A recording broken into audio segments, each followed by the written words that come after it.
Salty breeze, old ruins, dusty roads. Do you recall clambering over these walls as a child? Perhaps. Did we find something at the top?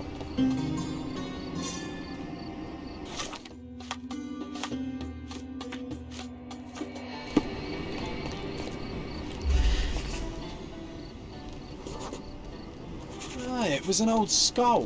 What a lucky find for a pair of young adventurers. It was easier to climb these walls back then. Not merely because we're older, but because the ruins are too.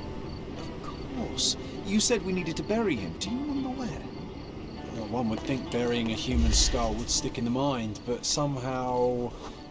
no. An old man was standing here as we passed.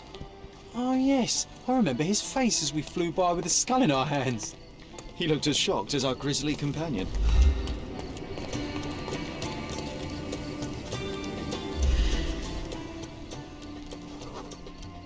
Nothing ever bothers an old Ottoman backgammon player.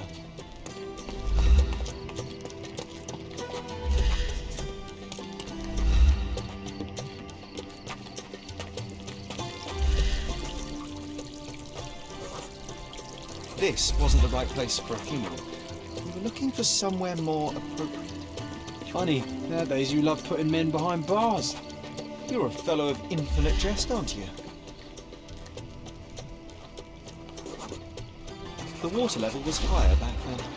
I remember swimming through this mire while trying not to breathe in the horrible odour.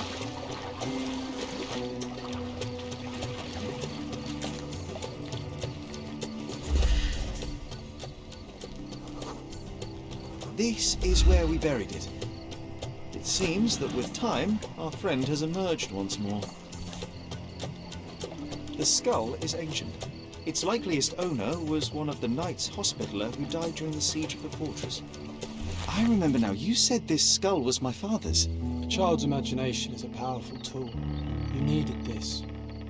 A burial process of your own. A ritual so you could begin to grieve. Here hung those lips that I have kissed, I know not how oft. I felt so alone back then, John. Uncertain. Abandoned by my father. I know. The skull wasn't his, though it may as well have been. In the earth, all of us look alike. But putting this man to rest, it did help. I'm glad, Sherry. I find myself rather tempted to keep it. If not for sentimental value, then it's archaeological merit.